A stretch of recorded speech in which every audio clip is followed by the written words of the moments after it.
Good morning. ప్రభువైన యేసుక్రీస్తు వారి పరిశుద్ధ నామములో అందరికీ శుభాలు. ఈరోజు మన అనుదిన ఆత్మీయ ఆహారంగా అపోస్తుల కార్యములు 19వ అధ్యాయము 5వ వచనాన్ని ధ్యానించుకుందాం. వారు ఆ మాటలు విని ప్రభువైన యేసు నామమున బాప్తిస్మము పొందిరి. భక్తుడైన పౌలు ఎఫెస్సు ప్రాంతంలో కొంతమంది పురుషులను కలిసినప్పుడు అక్కడ వారికి బోధిస్తూ ఉంటుండగా, మీరు బాప్తిసం పొందారా, పరిశుద్ధాత్మ బాప్తిసం పొందారా అని అడిగినప్పుడు, అసలు పరిశుద్ధాత్ముడు ఉన్నాడనే సంగతే మాకు తెలియదండి అన్నారు. మరి బాప్తిసం పొందారంటే పొందేసామన్నారు. ఏం పొందారు మీరు అంటే, యోహాను బాప్తిసం పొందామయ్యా. సరిపోదు అది. యోహాను ఇచ్చిన బాప్తిసము మారు మనసుకు, నేను పాపిని, నా పాపాలను ఒప్పుకుంటున్నాను, నా పాపాలను విడిచిపెడుతున్నాను, ఇక పాపము చేయను అని చేసిన పాపములను బట్టి మారు మనసు పొందే బాప్తిజం. అది సరిపోదు. దాని తర్వాత యేసుక్రీస్తు ప్రభువు గురించి వారికి బోధించినప్పుడు వారు వినిచుండగా యేసుక్రీస్తునందు బాప్తిజం పొందారట. ఆ తర్వాత వారి మీద చేతులేసి ప్రార్థించినప్పుడు వారు పరిశుద్ధాత్మ బాప్తిజం పొందారట. ఇక్కడ 3 బాప్తిస్మాలు మనకు కనబడుతున్నాయి. ఒకటి, పౌలు గారి దగ్గరికి రాకముందే వారు పొందిన మారు మనసును గూర్చిన యోహాను బాప్తిస్మం. 2, యేసు ప్రభు మాట వినుచూ ఉంటుండగా యేసు ప్రభునందు వారి విశ్వాసం ఉంచున్నప్పుడు వారు పొందిన బాప్తిసం. అంటే మరలా నీళ్ళలో దింపారండి? లేదు.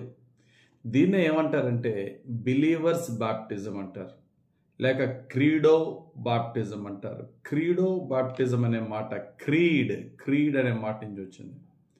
నైసియన్ క్రీడ్ అని ఉంటుంది కదా, అలాగా క్రీడ్ అంటే ఒక విశ్వాసము లేక ఒక సిద్ధాంతం. యేసుక్రీస్తునందు మేము విశ్వాసం ఉంచుతున్నాము అని వారి విశ్వాసమును బట్టి బాప్తిసం పొందారు.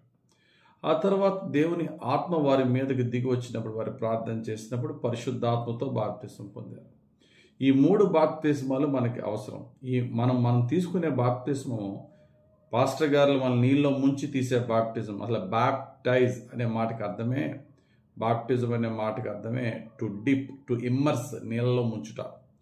యేసు ప్రభు వారు కూడా ఈ బాప్టిజం పొంది మనకొక సాదృశ్యంగా, మన పాపములు ఆయన భరించి, మన పాపముల యొక్క శిక్ష శిలువ మీద భరించి, శిలువ మీద దానికి మన పాపమునకు ఆయన బలియాగము ద్వారా, పాత నిబంధన గ్రంథంలో పాపానికి బలి అర్పించి పాప ప్రాయశ్చిత్తార్థంగా వారు చేసే ఆ సాక్రిఫైస్ని మన కొరకు యేసు ప్రభు శిలువ మీద అర్పించారు. దానికి ముందు మన పాపముల నిమిత్తము ఆయన మారు మనసు బాప్టిజం, యోహానిచ్చే మారు మనసు బాప్టిజం. ఆయన నీతిమంతుడు, ఆయన పరిశుద్ధుడు, ఆయన నిష్కలంకుడు. కానీ మన పాపములు ఆయన మీద వేసుకున్నాడు కనుకనే మన కొరకు ఆయన బాప్టిజం తీసుకున్నాడు. అందుకనే బాప్టిజం తీసుకున్న తర్వాత బాప్తిసం ఇచ్చి యోహాన్ అంటాడు, లోక పాపములను మోసుకొని పోవు దేవుని గొర్రెపిల్ల. మన పాపములు ఆయన మీద మోసాడు, అందుకని బాప్టిజం తీసుకున్నాడు. మనకి బాప్టిజం తీసుకోవడం ఖచ్చితం అనేది ఒక మార్గాన్ని ఆయన చూపించాడు. తర్వాత మనందరి పాప శిక్షను శిలువ మీద ఆయన భరించాడు. మనం తీసుకుంటున్న బాప్టిజం ఏంటండి అంటే, అందులో మన పాపముల నిమిత్తమై మారు మనసు, యేసుక్రీస్తు నామము నిమిత్తము విశ్వాసము, యేసులో విశ్వాసము. దీని ద్వారా నమ్మకంగా మనం జీవించినప్పుడు పరిశుద్ధాత్మ యొక్క బాప్టిజం. నీళ్ళలోనే పరిశుద్ధాత్మ బాప్టిజం ఉండదు. మనం నీళ్ళ బాప్టిజం ములుగుతున్నాం చూసారా, అందులో ఈ 2 బాప్టిజమాలు ఉంటాయి. 2 బాప్తిస్మాలు ఏంటంటే మారు మనసు, యేసుక్రీస్తునందు విశ్వాసం ఉంచుట. అప్పుడు మనం నమ్మకంగా ఉన్నప్పుడు పరిశుద్ధాత్ముడు, ఎవరో దైవ సేవకులు చేయక్కర్లేదు. పేతురు భక్తుడు పెంతెకోస్తు దినమందు పరిశుద్ధాత్మతో నింపబడి వాక్యం బోధించినప్పుడు 3,000 మంది బాప్తిసం పొందారు.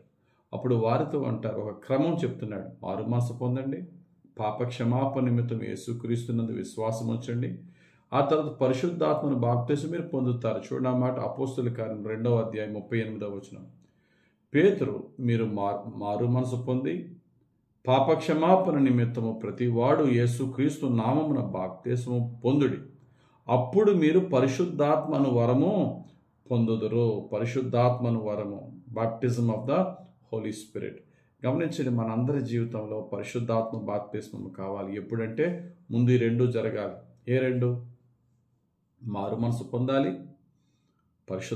యేసుక్రీస్తునందు విశ్వాసం ఉంచాలి, మారు మనసు తగ్గ ఫలాలు ఫలిస్తూ ఉంటుండగా పరిశుద్ధాత్ముడే మనలో ఉండి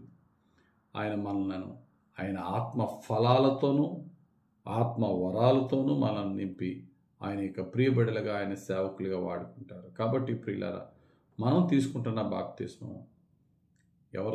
ఎవరు ఫోర్స్ఫుల్గా తీసేసుకున్నామా? కొంతమంది ఈ క్రీడో బ్యాప్టిజమానికి వ్యతిరేకంగా ఇన్ఫాంట్ బ్యాప్టిజం ఉంటుంది. అంటే క్రీడో బ్యాప్టిజం అంటే బిలీవర్స్ బ్యాప్టిజం, కానీ ఇన్ఫాంట్ బ్యాప్టిజం ఇస్తారు చిన్నప్పుడే. ఆ బిడ్డకి ఏమీ తెలియదు. ఇన్ఫాంట్ బ్యాప్టిజం అనేది అస్సలు బిబిలికల్ కాదు, వాక్యానుసారం కాదు. కానీ బైబిల్ ప్రకారంగా మనం చూస్తే దాని ఇన్ఫాంట్ బ్యాప్టిజం అనే కంటే బేబీ డెడికేషన్ సర్వీస్ అంటే బాగుంటుంది. అంటే బైబిల్ ప్రకారంగా సమూయేలు గ్రంథంలో మనం చూస్తే సమూయేలుని చిన్నప్పుడే దేవునికి ప్రతిష్ఠించుకున్నది హన్నా గారు. ఆ మాట మనం 1 సమూయేలు 1వ అధ్యాయం 11వ వచనంలో చూడవచ్చు. యేసుక్రీస్తు పుట్టిన తర్వాత 8వ రోజున సున్నతి చేస్తారు. అది కాదు, 40వ దినం 40 రోజుల తర్వాత మరలా యేసు ప్రభువుని దేవుని మందిరానికి తీసుకొచ్చి ప్రతిష్ఠించే డెడికేషన్ సర్వీస్ చేశారు. లోకాసువార్త 2:22. కాబట్టి అది దేవుని డెడికేట్ చేయడం వేరు. కానీ బాప్టిజం అనేటప్పటికీ మనము హృదయంతో విశ్వసించాలి, నోటితో ఒప్పుకోవాలి. అందుకనే ఇన్ఫాంట్ బ్యాప్టిజం కొన్ని మెయిన్ లైన్ చర్చెస్ చేస్తారు, కానీ తర్వాత నిర్ధారణ చేస్తారు. ఆ యొక్క శిశువు ఎదిగిన తర్వాత మరలా ఖచ్చితంగా ఆ వ్యక్తి కన్ఫెస్ చేయాలి. అయితే గమనించండి, ఈ లోపల తల్లిదండ్రులు ఏం చేస్తారంటే, మేము బేబీని దేవునిలో పెంచుతామని వారు దేవుని సన్నిధిలో వాగ్దానం చేస్తారు. కానీ మన జీవితంలో బాప్టిజం అంటే ఏంటంటే మారు మనసు పొందాలి, విశ్వసించాలి, నోటితో ఒప్పుకోవాలి, మారు మనసుకు తగ్గ ఫలాలు ఫలించాలి. అప్పుడు దేవుడు ఆయన వరమైనటువంటి పరిశుద్ధాత్మను మనకు అనుగ్రహిస్తాడు. క్రీస్తు ఆత్మ లేనివాడు ఆయన వాడు కాడు. మన యొక్క మారు మనసు, క్రీస్తునందు విశ్వాసము, బాప్తిస్మానికి తగ్గ ఫలాలు ఫలించినప్పుడు ఆయన ఆత్మతో మనల్ని ముద్రించి మన నిత్య జీవానికి నడిపిస్తాడు. అట్టి సంపూర్ణ బాప్టిజం ప్రభు అయిన యేసయ్యలో పరిశుద్ధాత్ముడు మనకు అనుగ్రహించును గాక. ఆమేన్.